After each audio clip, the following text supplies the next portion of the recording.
Good morning, good afternoon, good evening, depending on where you are. Thank you for joining us for today's panel discussion in the series Berlin Talks, offered to you by the FUBiS and FUBiS programs, two short-term international study programs at Freie Universität Berlin. On behalf of Freie Universität Berlin and the two sponsoring programs, it is my pleasure to welcome a wonderful panel tonight to talk about a very interesting and controversial topic, and of course to welcome you, the audience, for joining us. And we hope that this will be a fulfilling and interesting, intellectually stimulating conversation, panel discussion. Just a brief word about the two sponsoring programs. The FUBiS program, at which I serve as one of the academic directors, is a semester-based program focused on liberal arts, social science, and humanities courses, German language training as well, and it is open to students from all over the world who spend 1 or 2 semesters here in the German capital. FUBiS is the Freie Universität Berlin International Summer and Winter University. It offers 3 terms in the course of the year, 1 in January and 2 during the summer, again also open to students from all over the world. And so these two programs have joined to create this series of panel discussions on timely topics. And we've had a series of them over the last year and a half. And so today we have a wonderful topic for a panel discussion: populism, the question of democracy in Europe. Just a brief technical word here. The event is being recorded, but you, the audience, is anonymous. You are anonymous. Your identity is hidden in this recording. Also, we invite you to use the chat function to submit questions or comments that we can perhaps then turn to in the course of the discussion. Let me first introduce our panelists. Catherine Fieschi is a leading European politics expert whose main focus is on populism and other contemporary forms of mobilization and protest. She's the director of Counterpoint, a London-based research and advisory group that provides businesses, governments, and NGOs with strategic insights on how to manage new forms of social and political risk. She's also senior advisor to the macro advisory firm MAP and to the Pew Research Center. Prior to founding Counterpoint, she was director of the London think tank Demos. Dr. Fieschi is a long-standing advisor to European political leaders and campaigns. Her most recent book is Populocracy, published in 2019. She's widely published across academia and the media and is a regular political commentator. A native speaker of French, Italian, and English, she holds a PhD in comparative politics from McGill University in Canada and lives in Paris. Nicole Löw is a research assistant and PhD candidate at the Otto Suhr Institute of Political Science at Freie Universität Berlin. She studied political science, sociology, and economics in Bonn and Düsseldorf. Her dissertation project deals with populist attitudes and how they shape voting behavior, political opinions, and social environments, especially in Germany. Besides the demand side of populism, she's interested in members of populist radical right parties and the development of the AfD, the right-wing party here in Germany. Sebastian Büttner is a political sociologist whose research focuses on contemporary transformations of governing, the link between politics and expertise, and on the study of Europeanization from a sociological perspective. He is assistant professor at the Institute of Sociology at the University of Erlangen-Nuremberg, here in Germany, and currently he's guest professor of macro sociology at the Institute of Sociology at Freie Universität Berlin.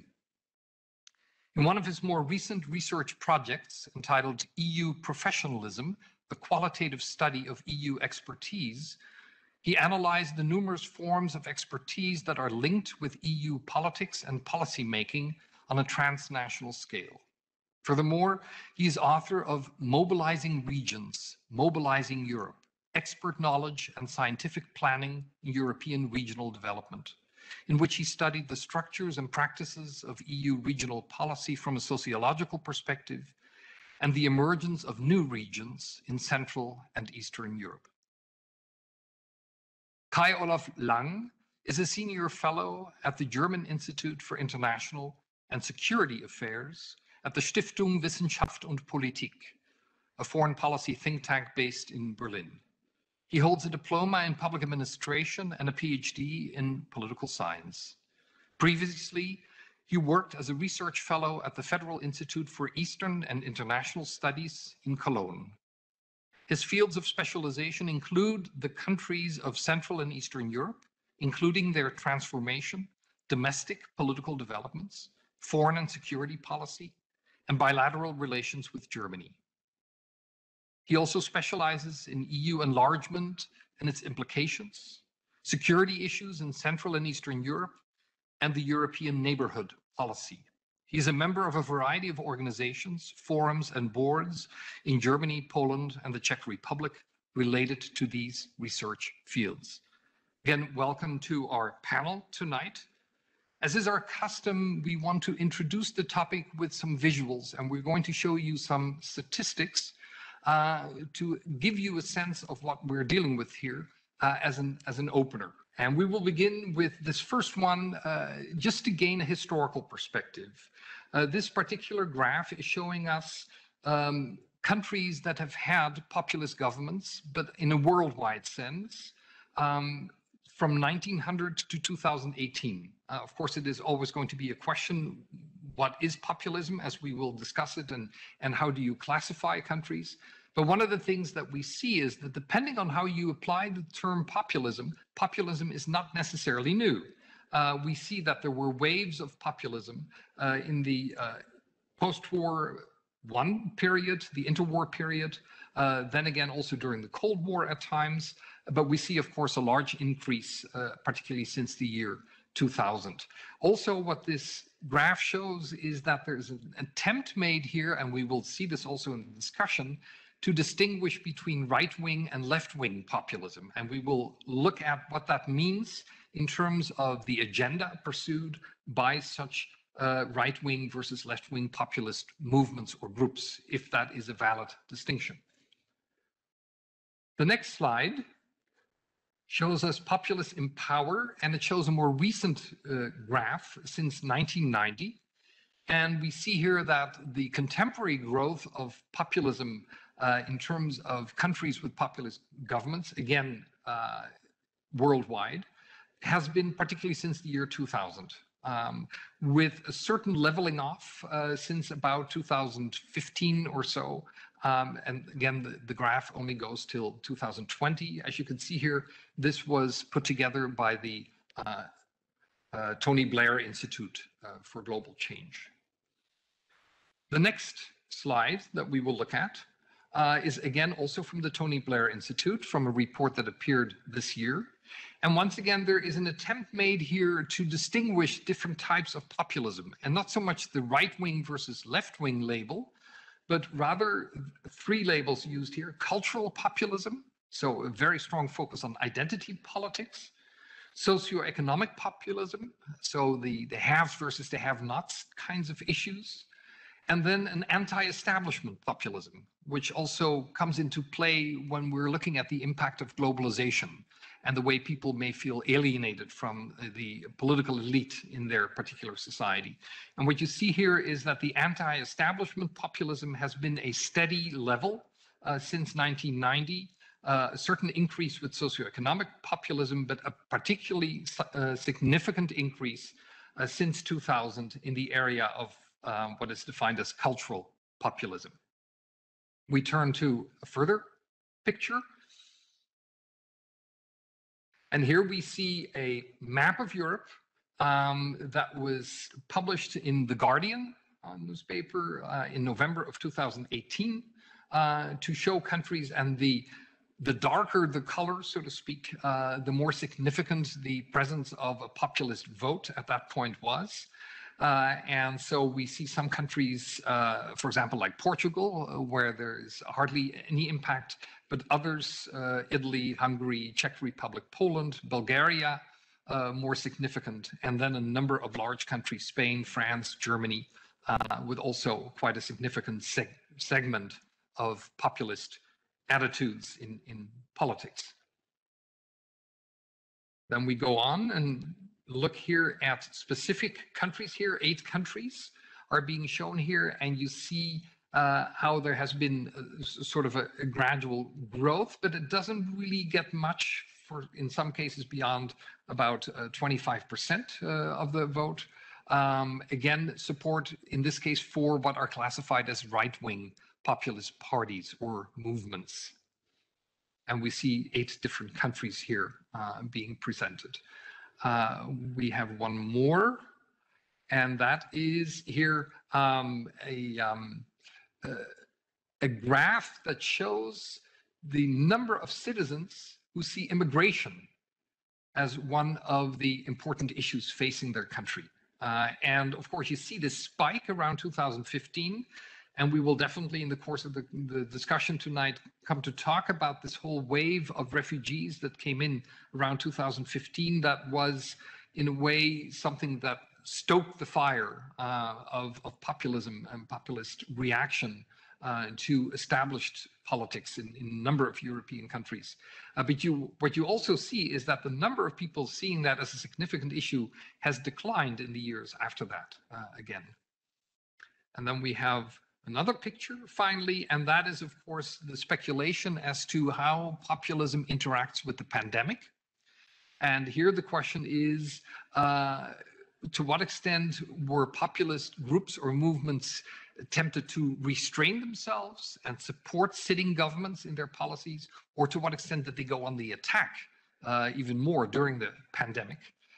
So it's the so-called restrain versus attack distinction.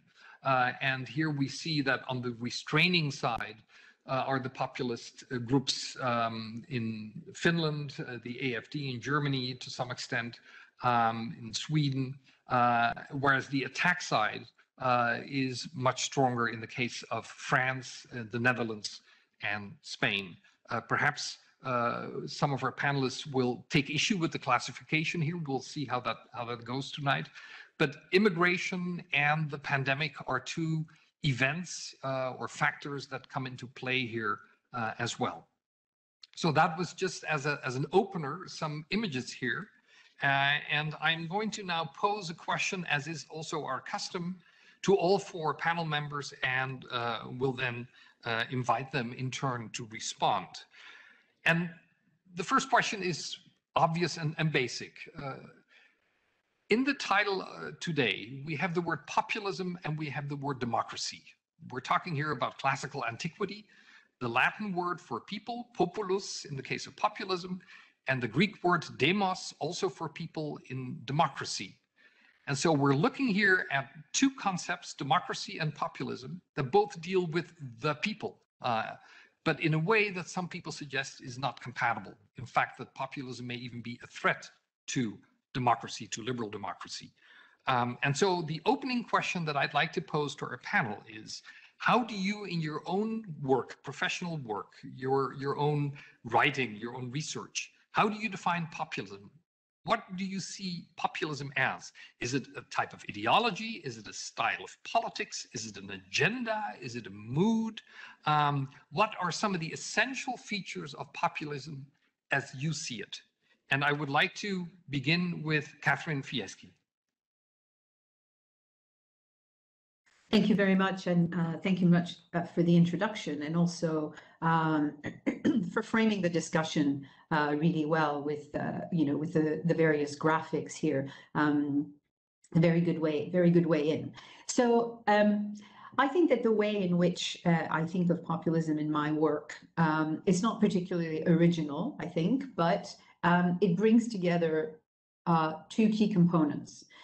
For me, populist politics are first and foremost a politics which, for its supporters, but also for the leaders of populist movements and populist parties, a politics in which the struggle for power is not between 2 classes or parties on the left and parties on the right, but rather the struggle for political power is between an elite, an establishment that is considered to be to have usurped its position, to be inherently corrupt because it is more interested in preserving its own elite privileges rather than actually represent the interest of the people who have elected it or appointed it.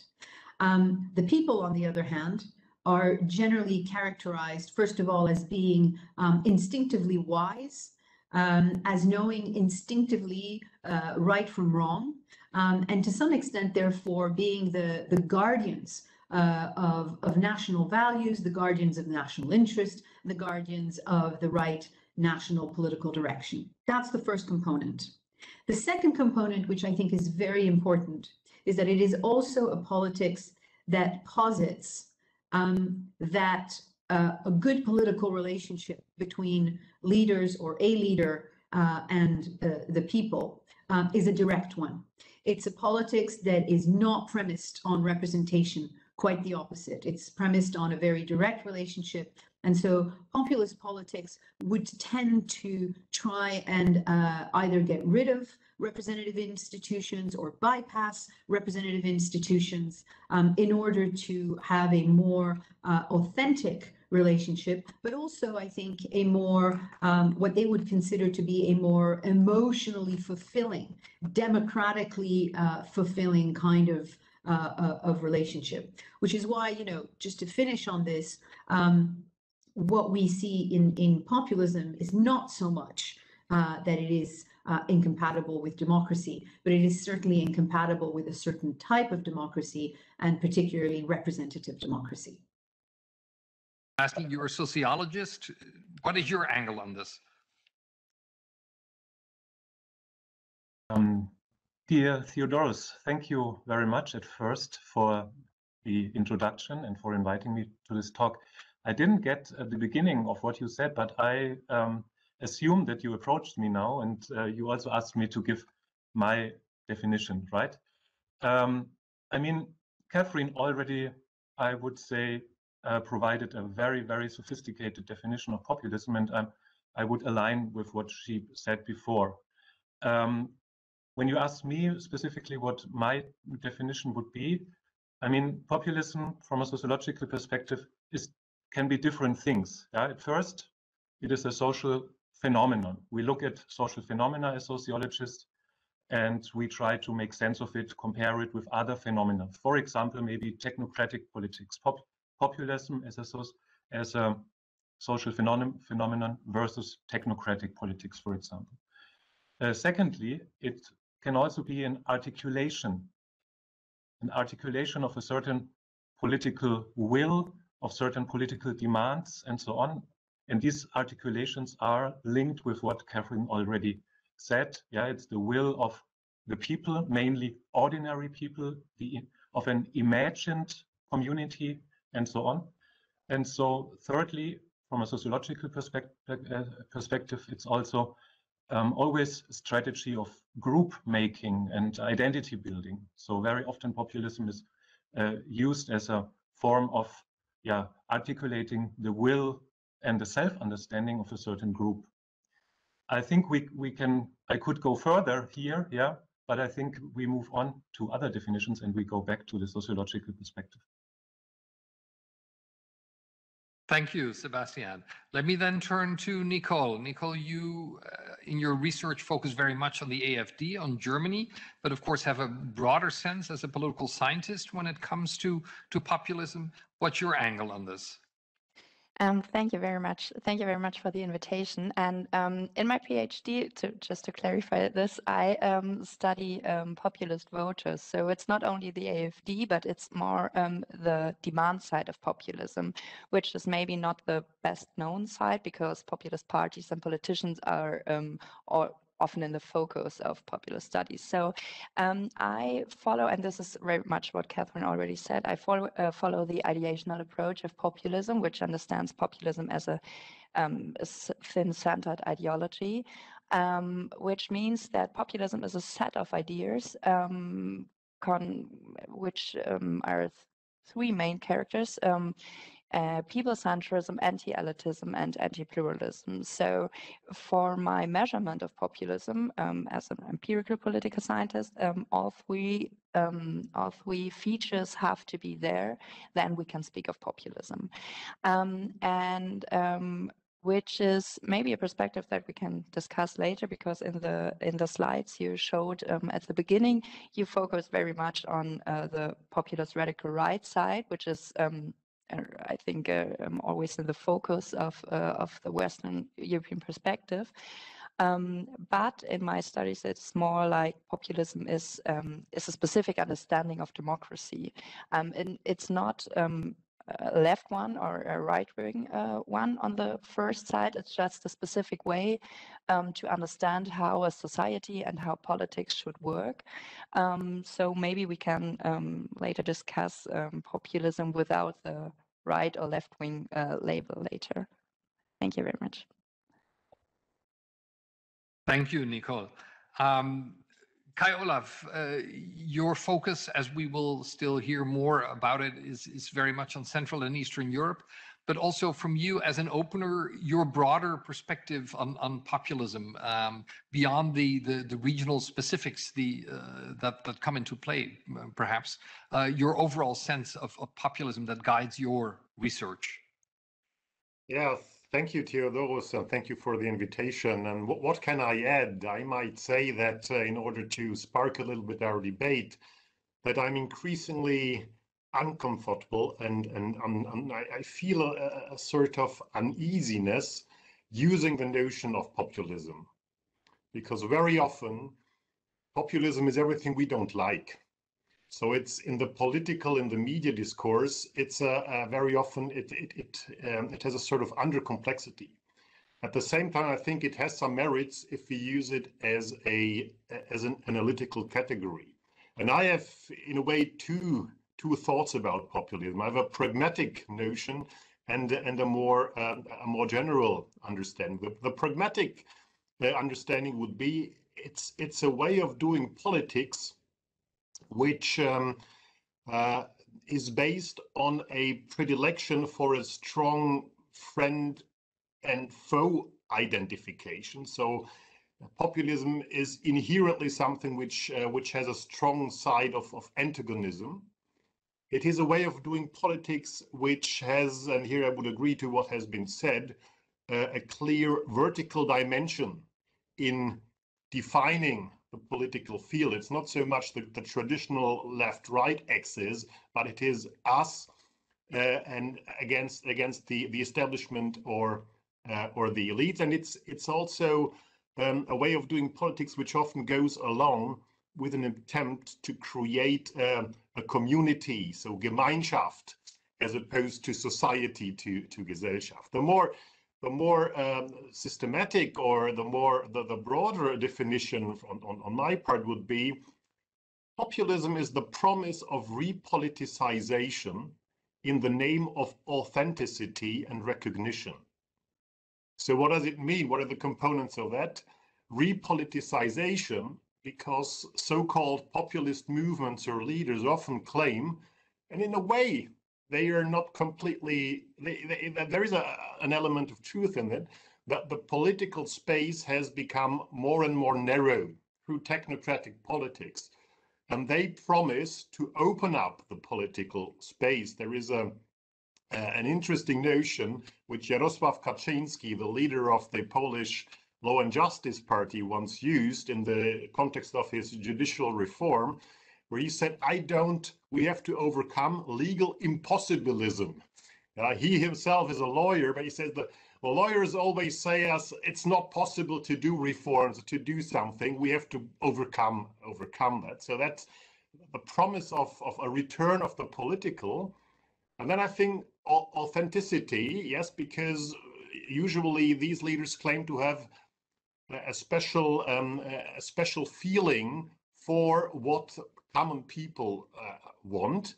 And last but not least, and I think that's something we have for a very long time underestimated in domestic political affairs, but also in international relations, the quest for recognition.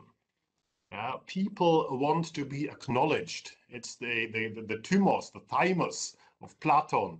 And I think in a way, populists are the governors of anger, but also of the wish and the desire of many people for being recognized. But I will stop here with this, with my understanding. Thank you very much, Kai Olaf. That's wonderful. Thank you. Now, all of you have already addressed the context within which this populist phenomenon in Europe is taking place, and that is the context of our liberal democracies. And the tendency, certainly in the media, in much of the coverage, tends to be that populism is a danger to democracy and is incompatible with democracy. But reading into some of your comments, I get the sense that we need to be more nuanced in the way we look at this. And so I'd like to ask Catherine in this case, is populism by definition anti-democratic, or is it something that actually a healthy democracy needs? How do you see the relationship between democracy and populism? So I think that the relationship between democracy and populism is almost symbiotic. You know, in my sense, you almost cannot have populism unless you've got a democratic promise that people feel is being betrayed.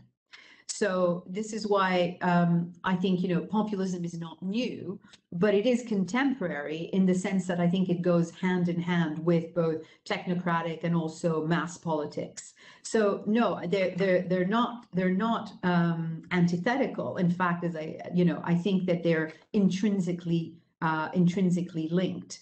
But I think what's important here is not so much, and I have colleagues who argue that that perhaps, populism, is a healthy thing. It's a corrective to democracy, a little bit sort of, the canary, that sings in the mine before everything goes wrong. I think it's a very dangerous canary. So I'm not entirely sure that, that it's a healthy development.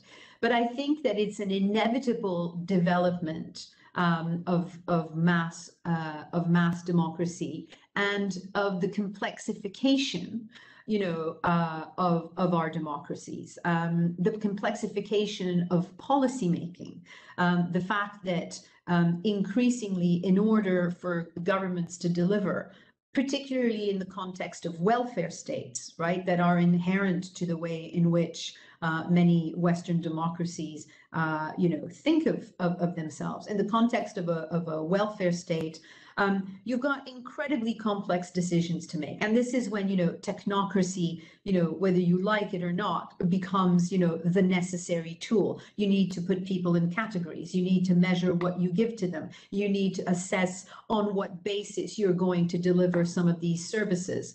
And so then I think, democracy takes this technocratic route. And often you see populists accusing, the established elite and the technocrats and the experts, as we've seen, more recently, accuse them of a bloodless politics, right? A politics that, in a sense, has evacuated, and gotten rid of its human side. And, Margaret Canavan, who's one of the great authors and early authors of in populist studies, was very eloquent about this. And, and she was basically saying, a healthy democracy is a mix between a kind of effective, efficient, complex technocracy, and at the same time, the capacity to be recognized, to be visible, to be understood in your humanity. If you veer too much toward the technocratic, then you're going to have this unease that comes up and that is easily weaponized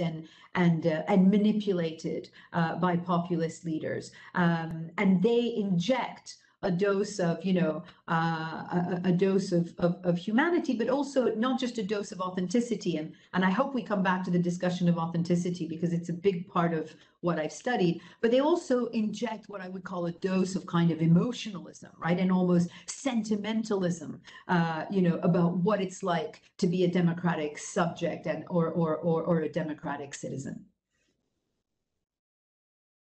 Thank you, Catherine. Nicole, we are observing the phenomenon of populism in Europe in the context of democracies that are supposed to be representative democracies and which offer meaningful participation. But also some of what Catherine just said, for many people, there's a sense that their participation is not relevant, is not authentic, to use that word, is not effective, that technocrats are in charge. So is populism a way to provide further avenues of participation to broader groups of people? At the same time, my question to you would be, to what extent are some of these populist leaders actually themselves also product of an elite, of an establishment, as they rose to the top in the political life of their country? Can you comment on that, on the question of participation and the populism phenomenon as a mobilization for participation in representative democracy? Yeah, it's for people with holding populist attitudes, it's a dilemma because they, on the one side, they have this output legitimacy in mind for politics. They just want it to function. So they're interested that the output of a democracy is the same thing as their view on something. So on the other hand, they are not living in a system where their views are actually kind of the common ground for making up politics. So they have to participate because they are not living in a populist democracy. They are living in a democracy where representation and consens and finding compromises are the modes of politics. So they have to participate, and this is what, when if you ask them, they want a more direct form of democracy, but more on a theoretical level, because you can ask them that if they want to participate in more in a referendum or in deliberative politics. So they say yes, but on the other hand, if you have a look if they are taking actions in demonstrations, or if they give their vote to a referendum, they're not doing this. So if with increasing populist attitudes, these people are less likely to participate in demonstration, for example. So on a theoretical level, populism can be a driving force for participation, because they want to have people with populist attitudes want to have a different kind of democracy. On the other hand, they want a political leader that is just capable of seeing or hearing the general will or their will, and this is the opposite of participation. So it's not a yes or no on this question, because it's not really what they want, and what they are doing is the same here. And on your second question, the populist leader, yes, they are parts of the elite. I mean, if we have a closer look at Donald Trump, he's the elitist leader on every level. But the difference in the populist way is that the leader just has to see what this volonté générale is, and say that he's acting on this will and not on his self-interest. So it's not really the question if the leader is part of a political elite, or is rich, or is something like this. It's more like he or she must act on this general will and not on their self-interest. And if they can, and this should be their guiding line for politics. So then you can be part of an elite and a populist leader on the same time. Thank you, Nicole. Turning now to Sebastian, I want to turn again back into a broader sociological direction and away from just the political dynamics. And perhaps, Sebastian, you can address the question of identity here. People also talk about identity politics, of course. I'm thinking here, for example, of the research, sociological research that was done in Britain in the background of Brexit, where the distinction was made between what were called anywheres and somewheres. Anywheres, the people who feel comfortable with globalization, who feel that they can fit in a fast-changing world, and the somewheres, the people who need roots, who need what in German would be called Heimat. Who need the roots of a particular region and so on. The question of identity as it plays into populist sentiment or the inclination to follow a populist appeal. From a sociological point of view, how insignificant is the question of identity here? Yeah, thank you for this question. I mean, obviously, as I said before, populism is linked with group making or like the imagination of groups and with identities. Of course, it is a crucial feature of populism, identity politics, and also the discussion, the discourse, the debate about self-understanding. So who we are and who I am and where I am standing. So to put it very simple. But before I address your question, I would again at least briefly go one step back to the discussion before.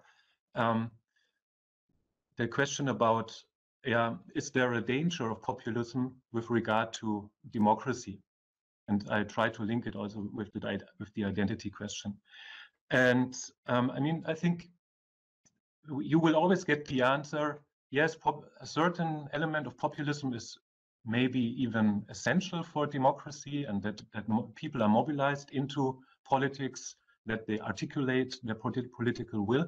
And you will always get people who say, well, we should be careful that this can also be dangerous and so on. And I think we have these two distinctions, and we have this, let's say, major extremes. On the one hand, is politics like a business that is mainly in the hands of experts and should be in the hands of experts?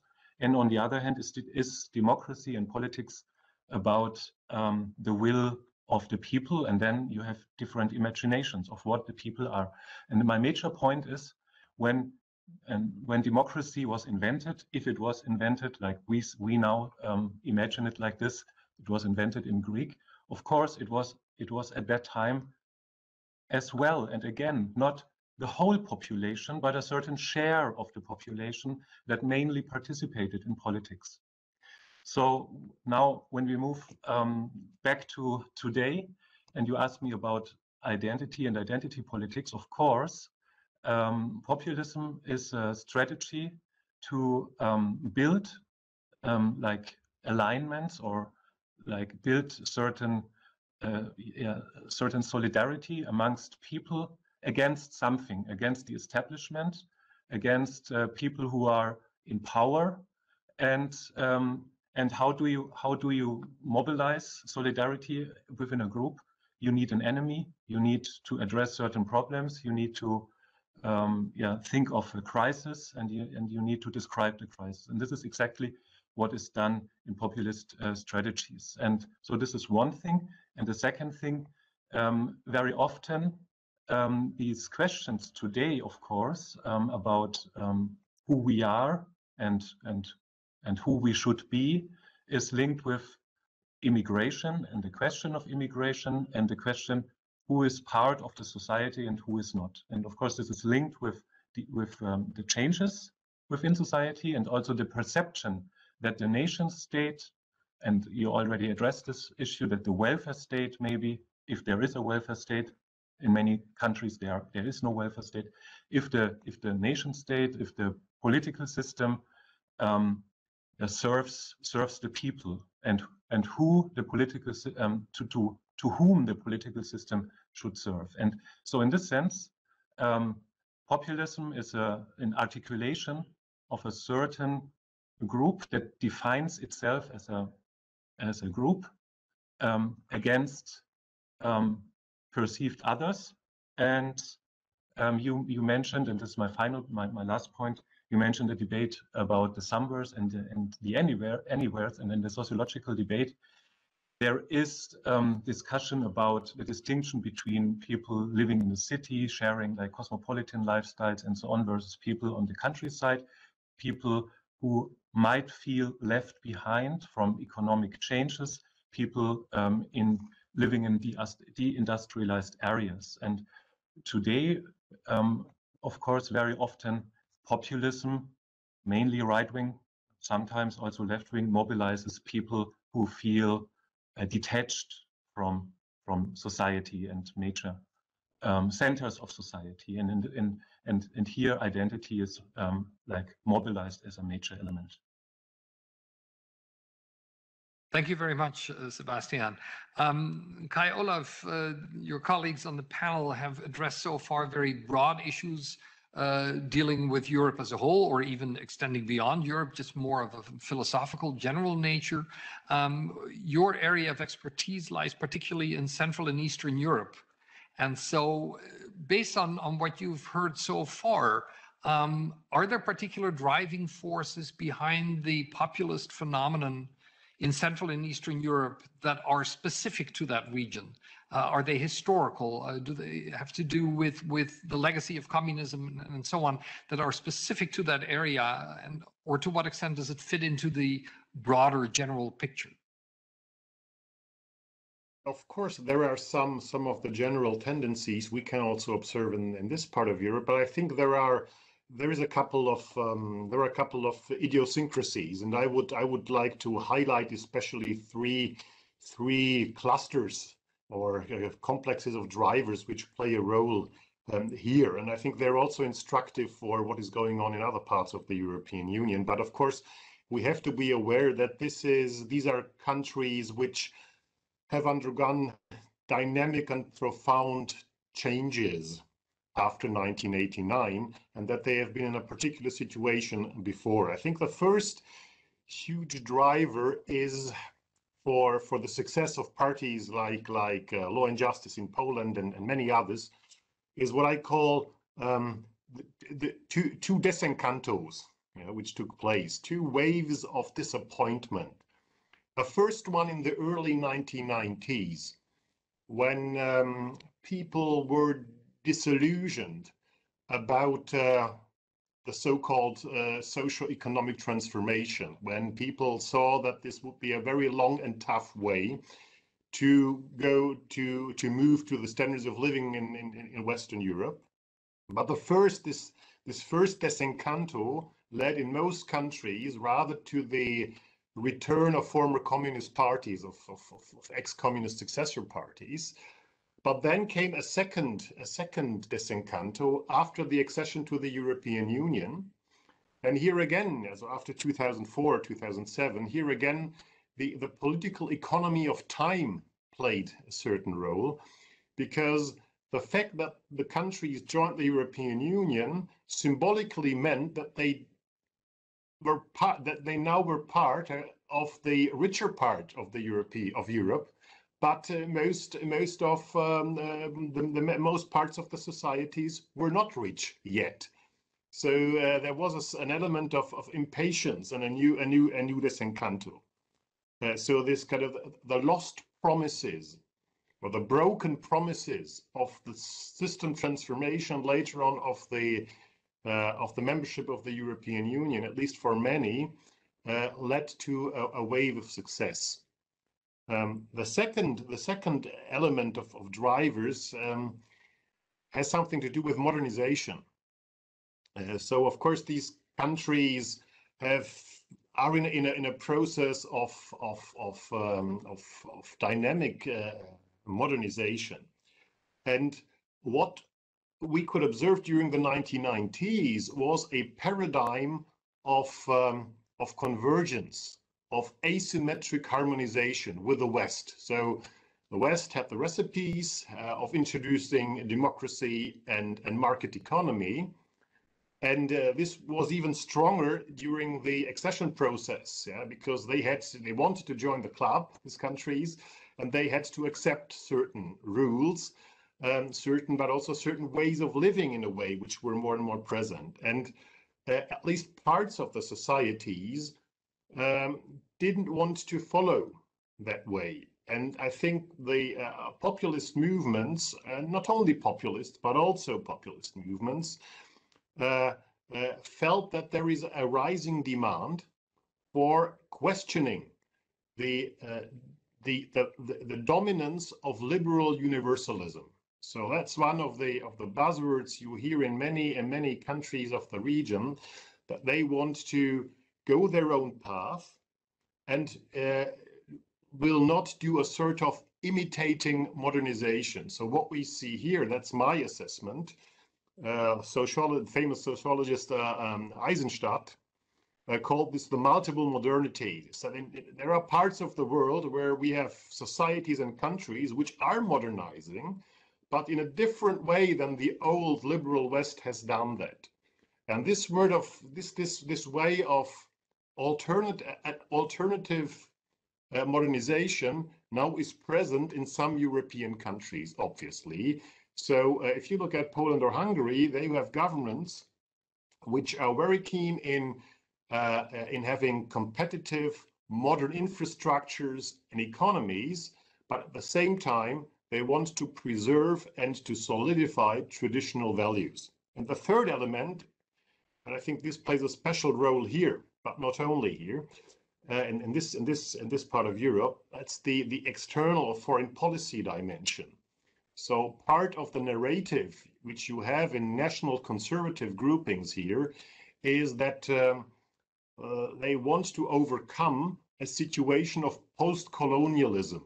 So in their reading, the liberal elites have opened up their countries and have established a sort of post-colonial mentality, and they have, like the Polish-American Slavist Eva Thompson once called it, they were looking for a substitute hegemon, after the Soviet Union went apart. So the US or Germany or others, and these groupings emphasizing sovereignty, the restoration of autonomy, also taking into part the difficult history where many of these nations had no state, for example, they obviously also find some support.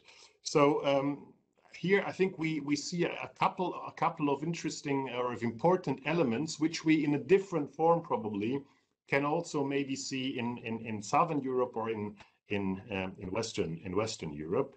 So it's in a way a combination of bread and butter issues, social questions here in Poland, where I am at the moment. The Prime Minister Morawiecki and others say our core project is the building of a conservative welfare state.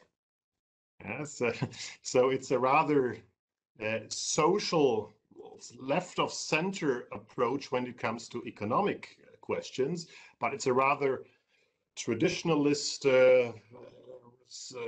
conservative approach when it comes to cultural issues. In Hungary, the situation is different in a way, which also tells us, I think, that populism is a very heterogeneous phenomenon, and that successful populist movements are able to adjust to the situation, to the preference and the demand structure in their societies.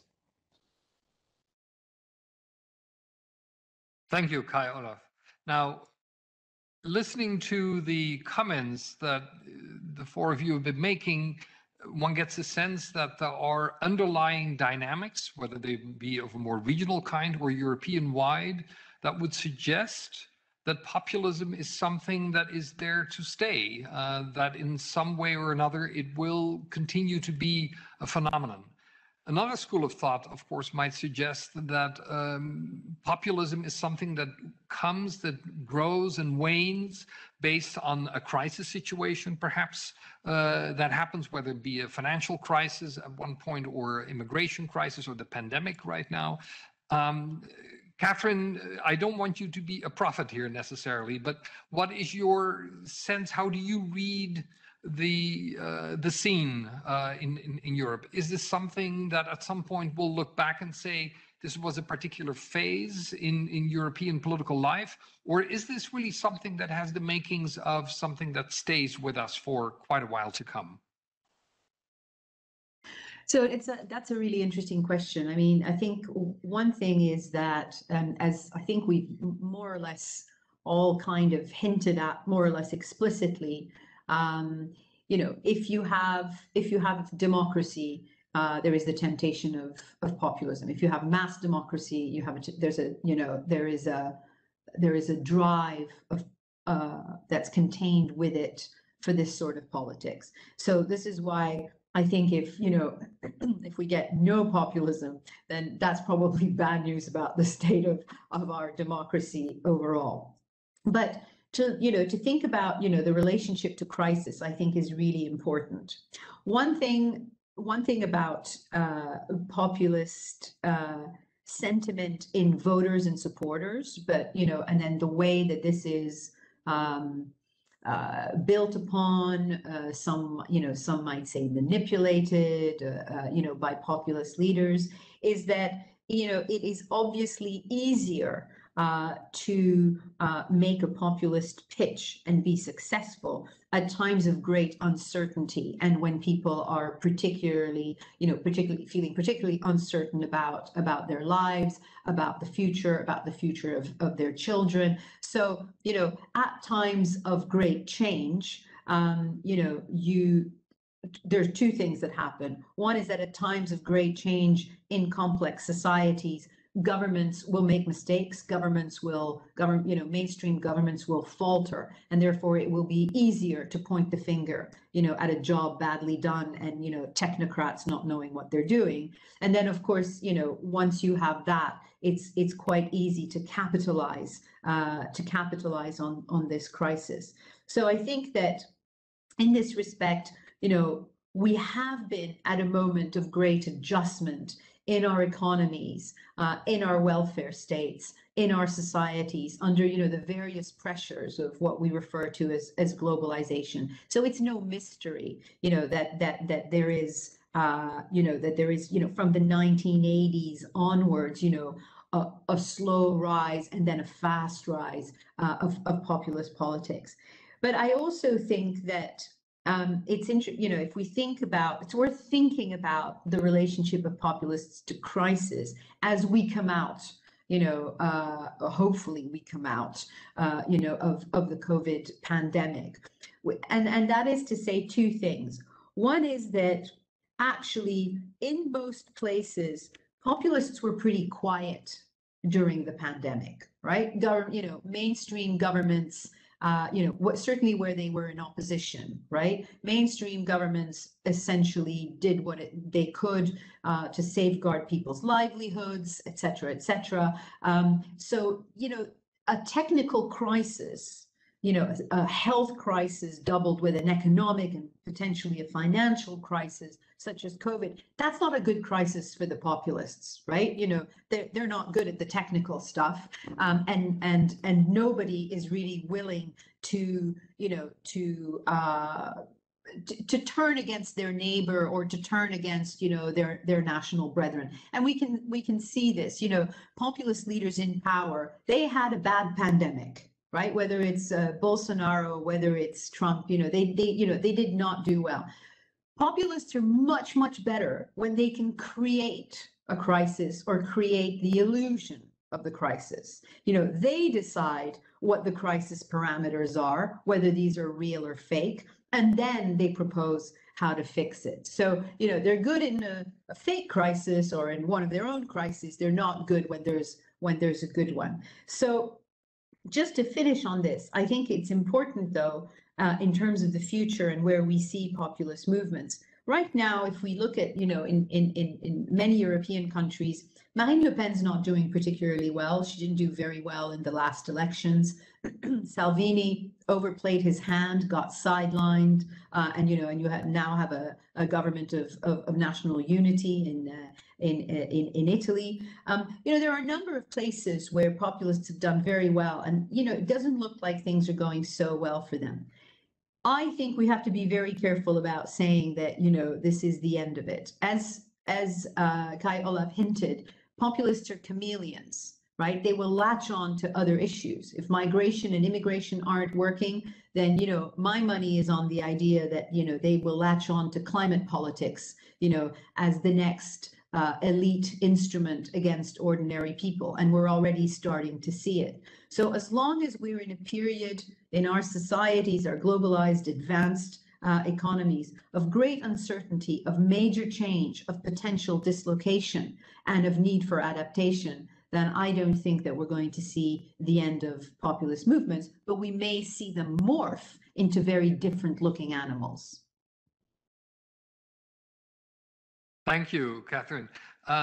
Nicole, I want to turn to you now, focus a bit more on Germany and to get your impressions. As our audience will probably know, we are about to have national elections here in Germany. And of course, the eyes are often on the big established parties, but then also on the AfD, which gets a certain amount of attention.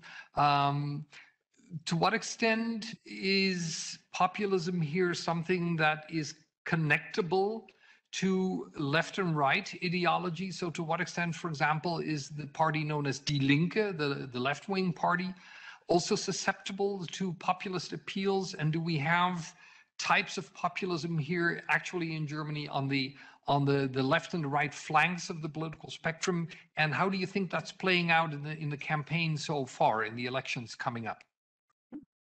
Maybe I can add one point to the crisis point of Catherine, because I think that one of the points why the pandemic is not really working well for populist parties is that normally they need a crisis.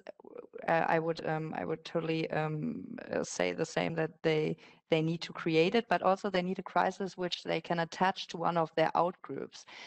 So they need a crisis that is working with their horizontal or vertical outgroups, the elite or the immigrants, and an essential crisis like a pandemic where everybody is in the same place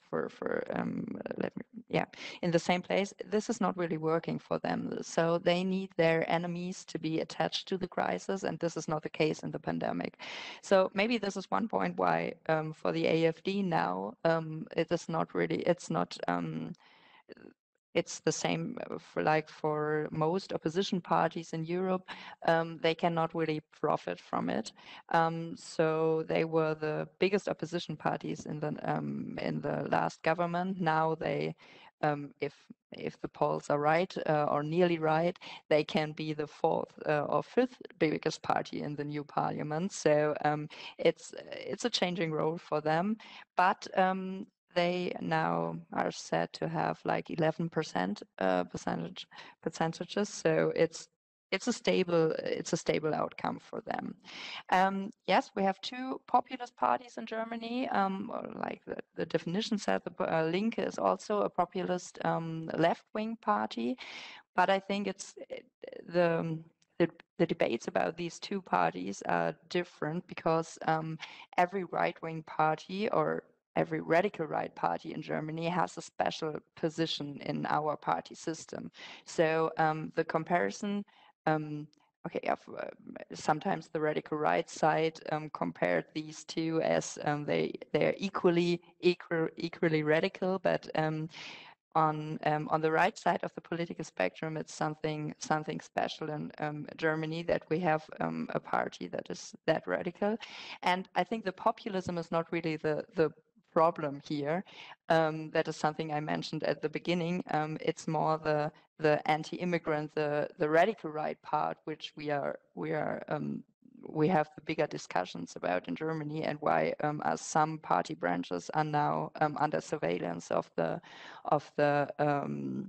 Secret Service here. So yes, we have two populist parties, but on a different level of radicalization. And in this, the election campaigns of the AfD, for example, really quiet, I would say. They have this claim that they are doing politics for the normal people. Their slogan is Germany but normal and Berlin but normal. So it's I would say, a typical populist claim you can make, but they are, on some party branches, they are less radical in this campaign. This is not what the election program claims. The election program is even more radical than the last one, and even more radical than some party branches before are. But now the program is very radical. The campaign is a classic populist one, which claims to make a politics for the normal people, but not very specific in their campaign. And I think this is what they're trying to do right now, is not moving too far in any direction to hold their to get the nearly the same points from the last election. Thank you, Nicole. Sebastian, I would like to ask you about a piece of research that you undertook with some colleagues on the issue of Brexit, because when Brexit happened, and it already has been overtaken by so many other events, but of course we can all remember the turbulence caused by the Brexit referendum. And so this is also often analyzed in the context of the populist phenomenon. And with your colleagues, you came up with what you call different readings of this phenomenon of Brexit, perhaps also here in the context of populism. Please share with us what some of these readings were, how you place the Brexit phenomenon in this context of analysis of populism. Thank you, Theodoros. May I, before I get into this, add a little bit to the discussion that we had before, because you asked the question, so do we have more populism to expect, and what is, like, what will be the future of populism? And I think we should again or I would like to again remind us of one definitional element that Kai Olaf mentioned before. Populism is a way of politicization in the first place, and it's a political strategy to mobilize people. And what populism and populist movements did very successfully in the past 10-15 years was mobilizing people who maybe were not even voting years before. And I mean, Nicole, maybe you can correct me later if I'm right or wrong here, but I think this is very important also for our judgment and evaluation if populism is good or bad and so on.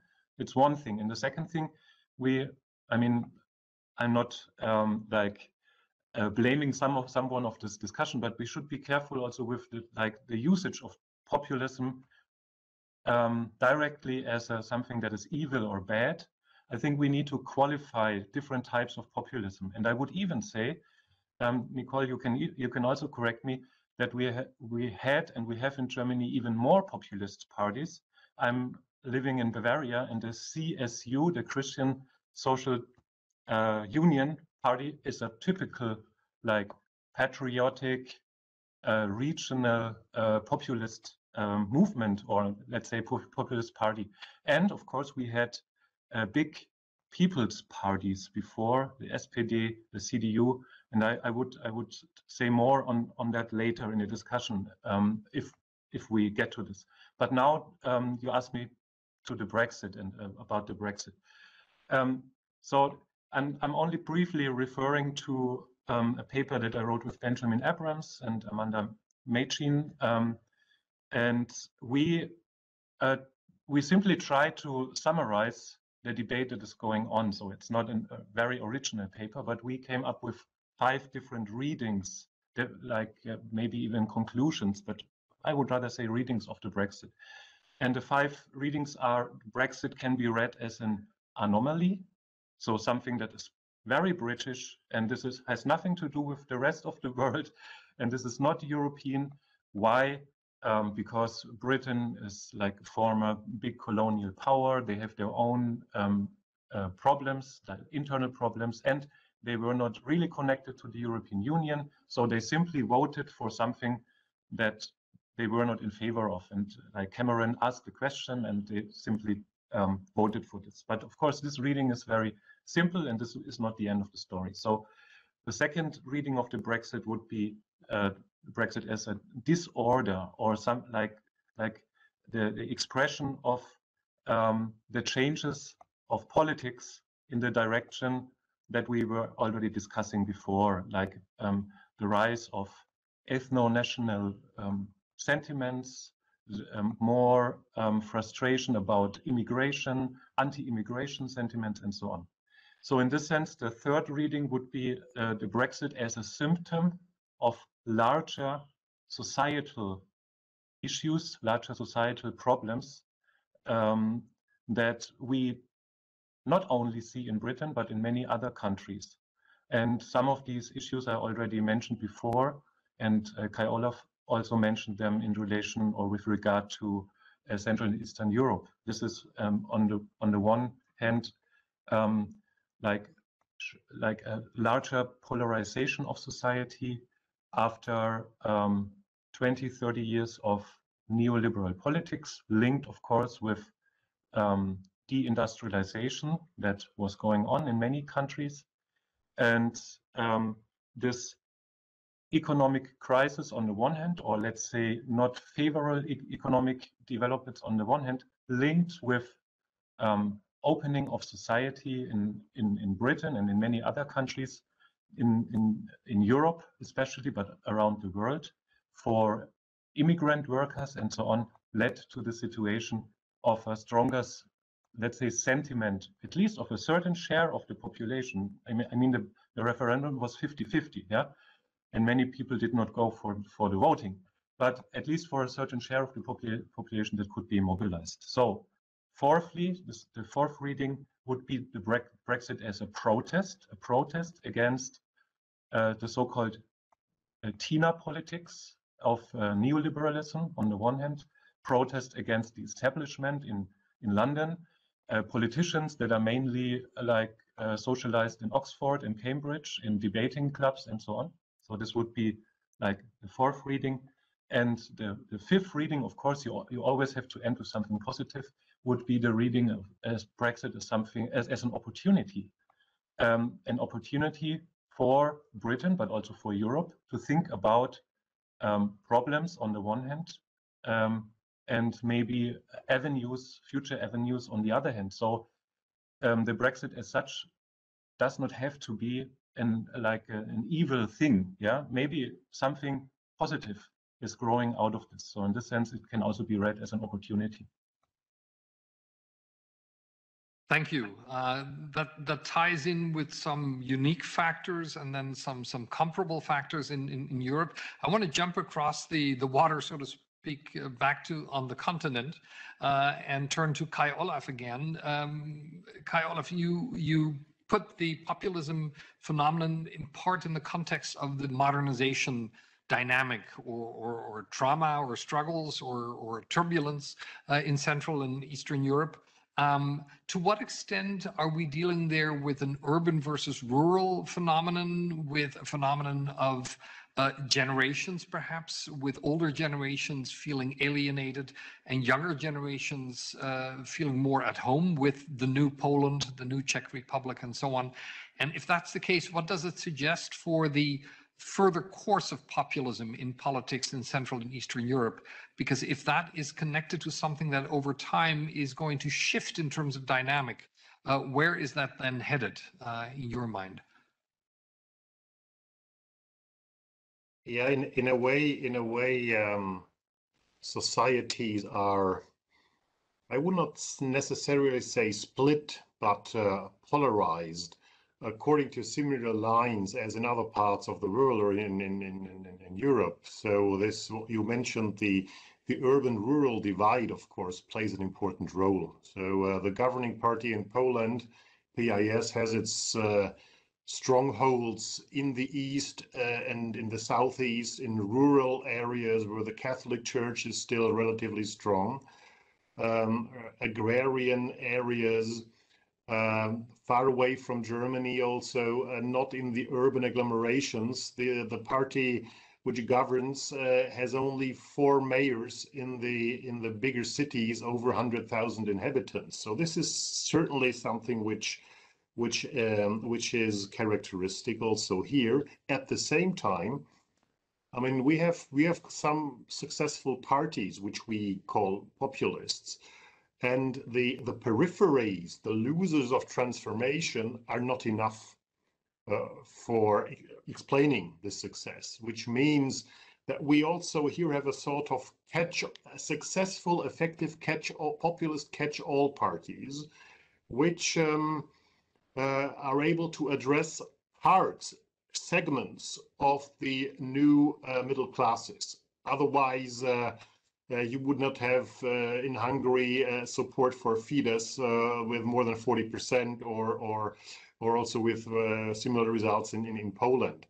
I think what is important to see, and I would like to emphasize this again, that populism is a multifaceted phenomenon.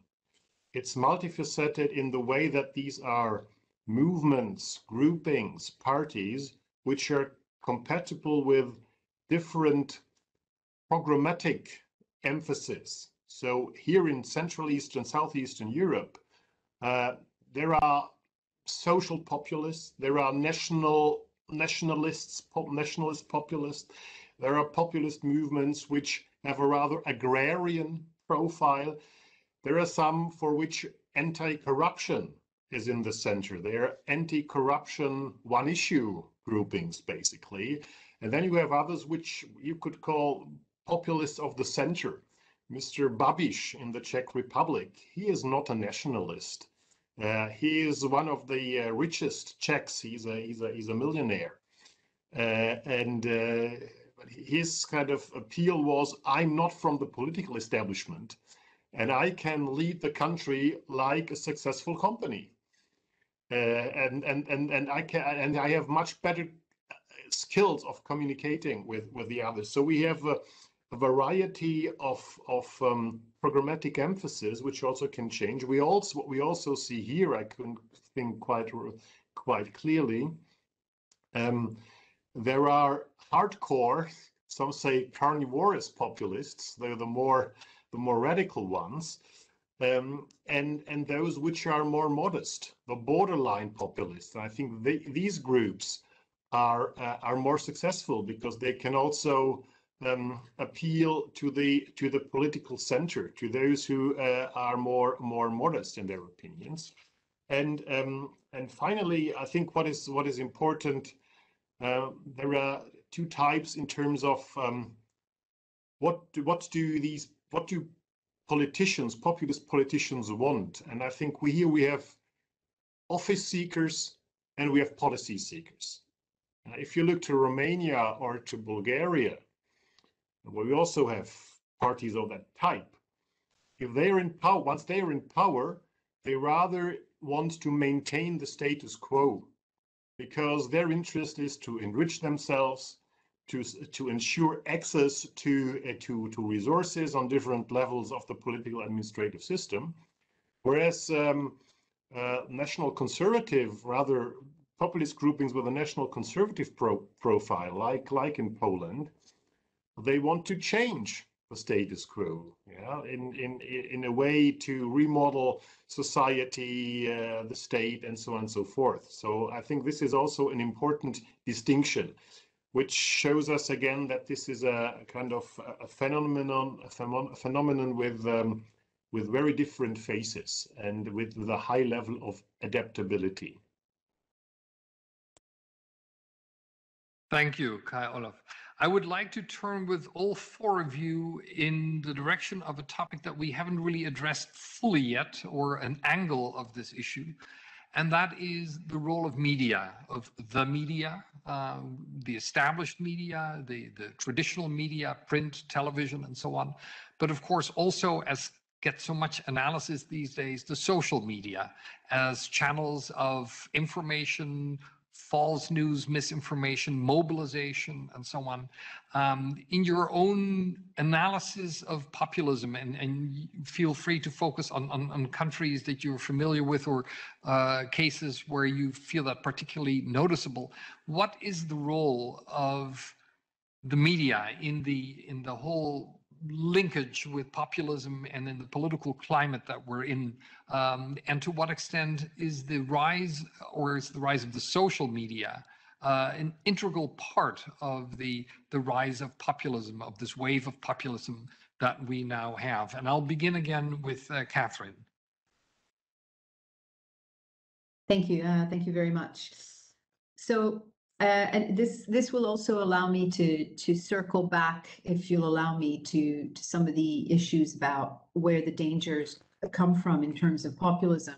So I think that one of the things that's interesting, if I think about the media, is that for years people talked about the United Kingdom as the great exception. There was no populism in the United Kingdom, right? Because there was no obvious populist party. Of course, you know, then we went into a different direction with UKIP and then with Farage and the whole of Brexit and so on and so forth. And it was only then that people noticed that actually, you know, populism was alive and well in Britain and living in the tabloids.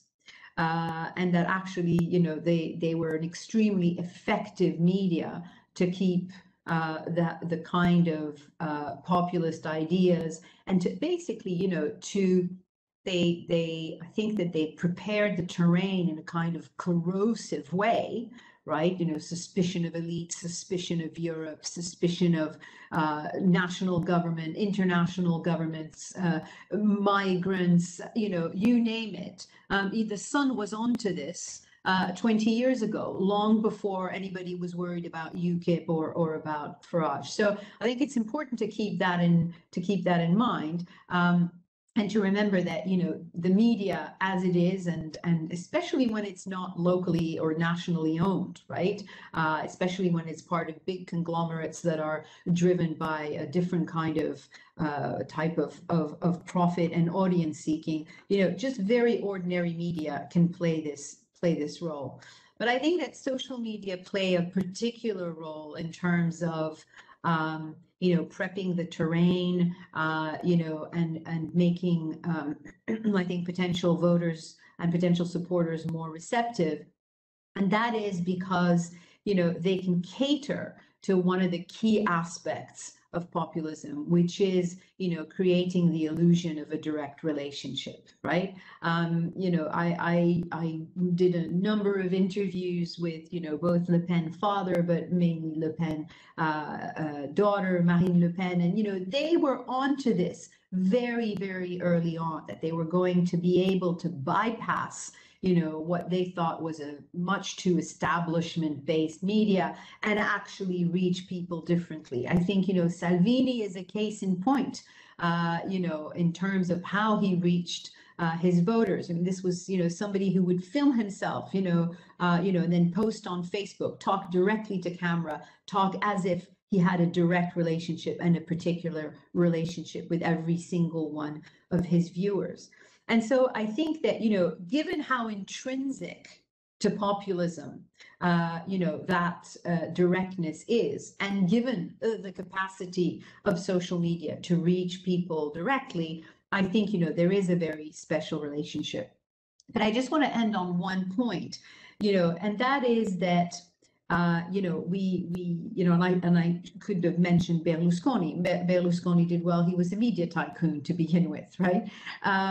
So I think that, but what I want to end on is the fact that, you know, that directness of relationship, that bypassing of institutions is really something that I think, you know, is a danger, and it kind of, you know, it separates out, you know, the populist lights, or, you know, or what I would just simply think of as, you know, people who are going for an element of demagoguery, because, you know, that's what you're driven to do when you need to reach to the center and be as broad as possible in your appeal. And the people who really are populists, when populists get into power, they damage representative institutions on purpose.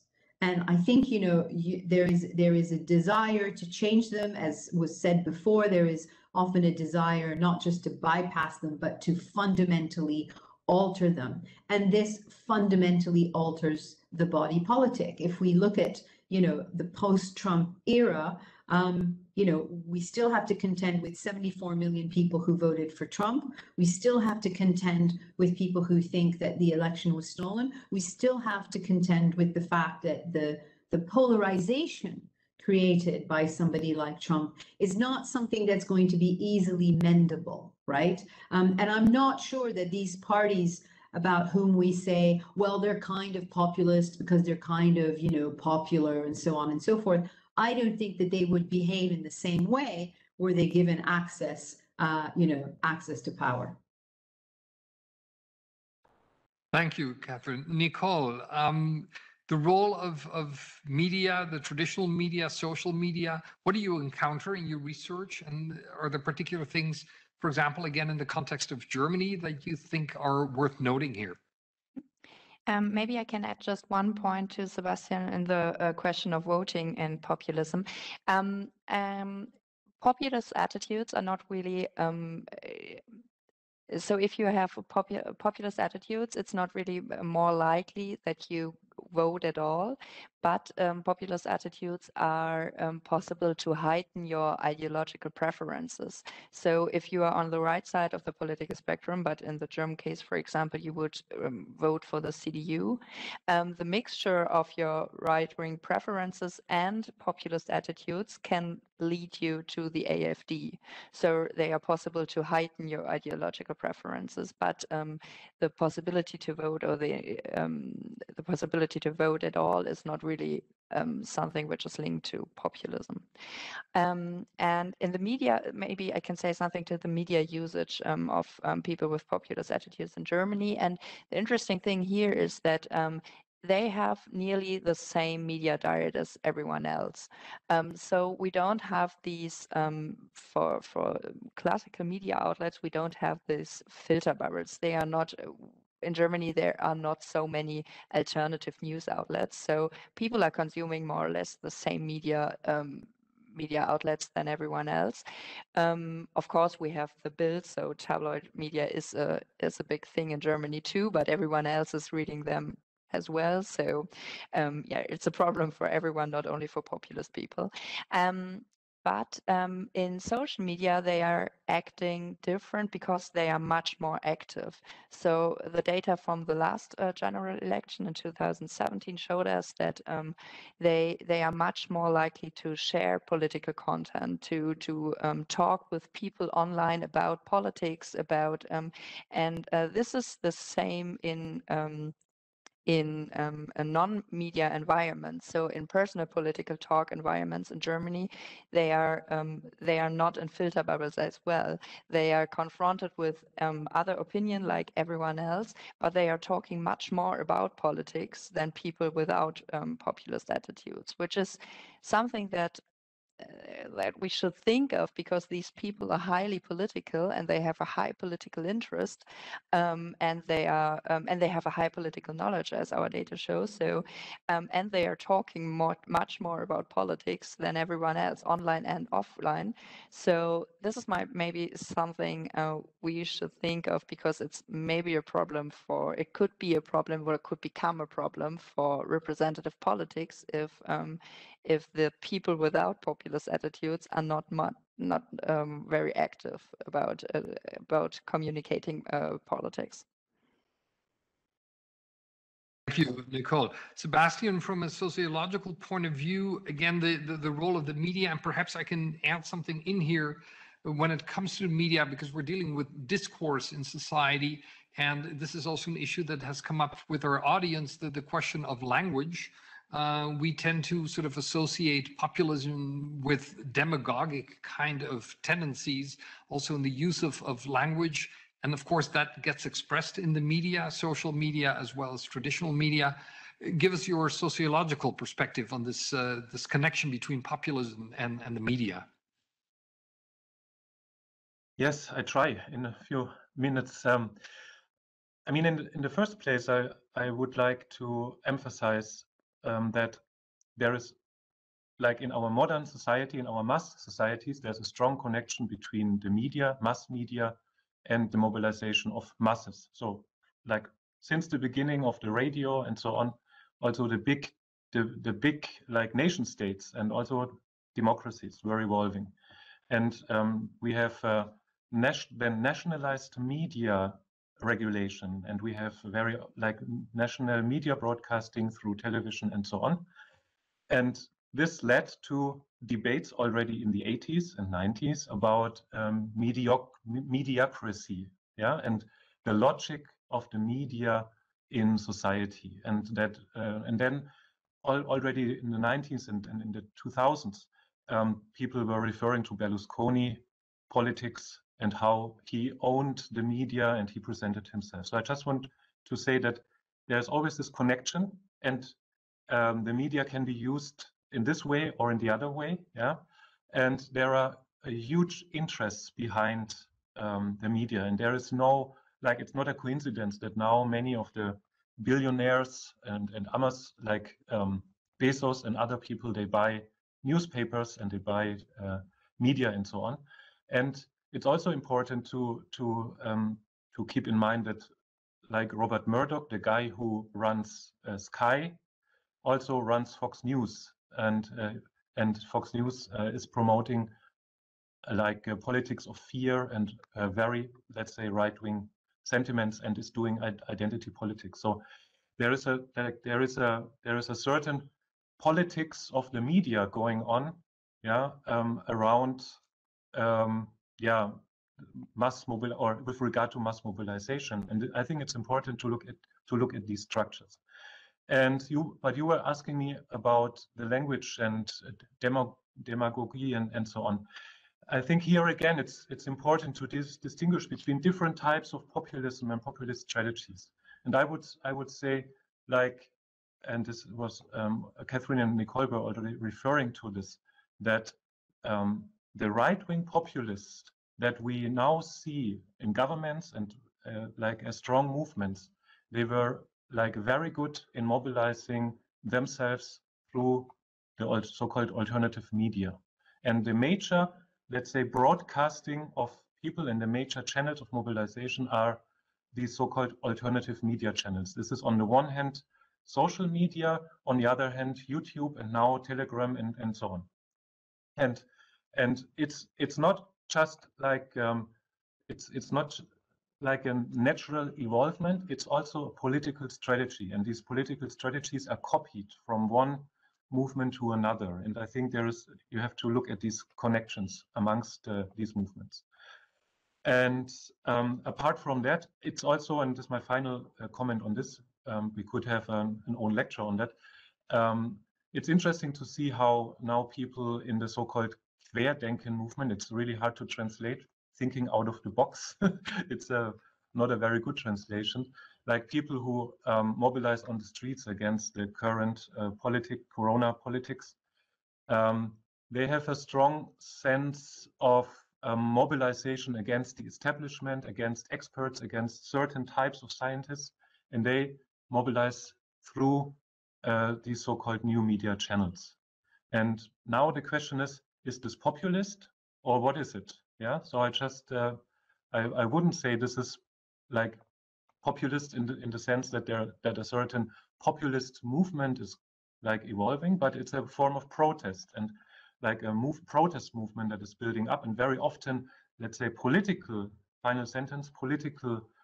actors, they copy the strategies of protest movements.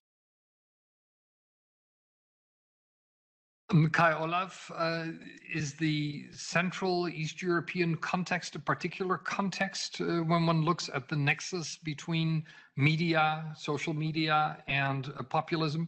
Do many of the elements that we find in Europe generally apply there, or there are some unique aspects that we need to consider? I mean, one element is certainly probably similar to some countries in Southern Europe, that you have a structural crisis of the media sector, since the very beginning after 1989. So the media in this part of Europe are chronically underfinanced, which among others means that there is only a limited scope of quality press, for example. And the other element is that when, for example, Western companies lost their interest for their business assessment and went out of some of the countries, this opened up the space for oligarchs or for billionaires, so like in the Czech Republic, where the prime minister also was able to buy, for example, some newspapers. And what comes across this is, I think here we have a really highly split or even splintered information space. So particularly in countries where you have groupings in power, which we would call populists, there we have kind of two spheres, and they have no interfaces in a way. So this is a very an element which deeply intensively catalyzes the general polarization of society. But I think what we should also not forget is, and Sebastian in a way implicitly at least pointed at that, what I observe here is that part of this world of populist movements is a sort of civil society. So civil society at first glance is usually something we consider as a liberal phenomenon, spreading the basic values of democracy and so on and so forth. But here we also witness the emergence of a strong conservative civil society, which is not the same as populist, but also populist movements have not only their own newspapers, but also their own associations, which can organize rallies and demonstrations. In my opinion, in Poland, an important factor for the success of the governing party, apart from their kind of socially empathetic conservatism, has been the fact that they, before they were in power, had there was a network of think tanks, of intellectuals who were able to achieve the discursive hegemony versus vis-a-vis the liberals who were complacent and who were very passive in a way. So I think media are important, but we should not forget about the changes and developments in what we call civil society in a broader way. Also, the intellectual landscape has changed. Thank you, Kai Olaf. I am mindful of the time that we have reached, and I want to go around one more time as a conclusion, and I'm going to ask you, all four of you, to respond, hopefully very briefly, very concisely, to perhaps a thesis statement. And the thesis statement would be, the populist phenomenon can help strengthen democracy in Europe. The populist phenomenon can help strengthen democracy in Europe. You can agree or disagree with that thesis, but I'd like to get your responses to that. And once again, we'll begin with Catherine. I think protest, mobilization, the calling into question by civil society of the status quo can certainly strengthen democracy.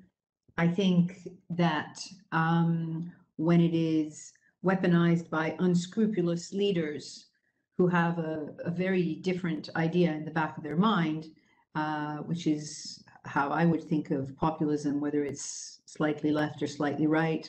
We didn't go into that. I don't think it's the road to strengthening democracy, no, but protest and mobilization certainly are. Thank you. Nicole, your turn.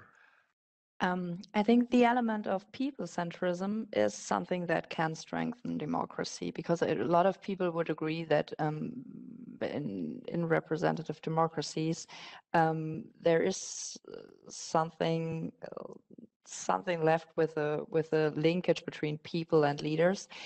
So the more people-centrism could be a good thing for democracy, and maybe a reminder that democracy is something that can change over time and should be changed over time. But on the other hand, as we see in a lot of European countries, populism can help to normalize, for example, radical right parties. And this is something which is not a good thing for democracy. Okay, Sebastian, your take on this thesis. Yeah, I was hoping for, let's say, more controversial statements, or at least statements that I can oppose, but I would be like on the same road, so to speak, and I would say that there can not be democracy without, let's say, a certain type of populist mobilization. And I would like to remind again about this articulation of certain needs and demands that is linked with populism. But again, I would say it's important to keep in mind that there are different ways and different types of and different styles connected also with the language question of populism. And if populism leads to intolerance, if populism in terms of identity politics excludes people, if it is based on a politics of fear, if it's linked with only with resentments and playing with crisis, creating crisis, I think it's not a good thing. And Kai Olaf has the last word on this thesis statement from a Central and East European perspective, perhaps. I think populism is necessarily ambivalent in this respect. It is a threat, but it can be a stimulus for democracy, and it can be a stimulus provided that those who consider themselves not to be populists learn the lessons and find the right ways to address this phenomenon. That's not an easy task, but I would say, provided we all learn to differentiate and to appropriately describe and analyze the phenomenon, what we try to do today, provided the so-called established political forces revitalize by, for example, opening up the political space again. So I think part of the problem is always the strength of populists is the weakness of the others. And I think what we need in functioning democracies, and here I'm a little bit, say, traditionalist, we need political parties which are distinguishable. So social democrats, who are social democrats, Christian Democrats who are social democrats, liberals who are liberals, and not a sort of great competition to the center where usually elections are won. But now we see that the center is not everything. So I think in a way we have to, the parties, political parties have to revitalize also by, and we have this concept in Germany of Programmparteien. Yeah? No one, political parties based on manifestos, no one reads party manifestos, but party manifestos ensure that parties have a certain ideological profile or a core, and in a way it also ensures this distinctiveness. And finally, I think communication. Those who consider themselves not to be populists have to improve their skills to communicate, and also their abilities to not neglect issues. Though what we can observe in some cases is that populist parties are successful because they have what is called the issue ownership, because these are important questions which were neglected by the others, and they, in a sometimes very nasty, very robust way, pick up, and then they are those who represent the issue in a way in a way which is not very helpful or very useful for democracy. So it is ambivalent, I would say, and it depends on what the political parties, how the political process is organized in the future. Thank you, Kai Olaf. Perhaps it's not too bad to end on a note of ambivalence, because perhaps that is really inherent in this whole phenomenon of populism. We could, of course, continue our discussion much longer than the time we have available. I really want to thank our panelists for sharing such wide-ranging insights into this topic. I also want to thank our audience members. Want to remind everyone that we have recorded this event and that it will be posted on the YouTube channels of the two sponsoring programs, FUBiS and FUBiS. On behalf of these programs, I want to thank the panelists. I want to thank you, the audience. And we're also going to give you a bit of a preview here because we will have one more discussion session coming up this year where we are going to be looking at the COVID-19 pandemic and take a look at it from a gender perspective and asking ourselves the questions, what lessons have we learned, not just in Europe, not just in Germany, but perhaps also worldwide. That is going to be taking place on November the 18th. It will be announced again, but this is a quick early announcement. And we also want to point out the way in which we are present on social media. Speaking of social media, you can see both programs at various social media sites. With that, again, I thank the panelists, I thank the audience. I wish everyone well and hope that everyone will tune in again for our next session in November. Take care, goodbye.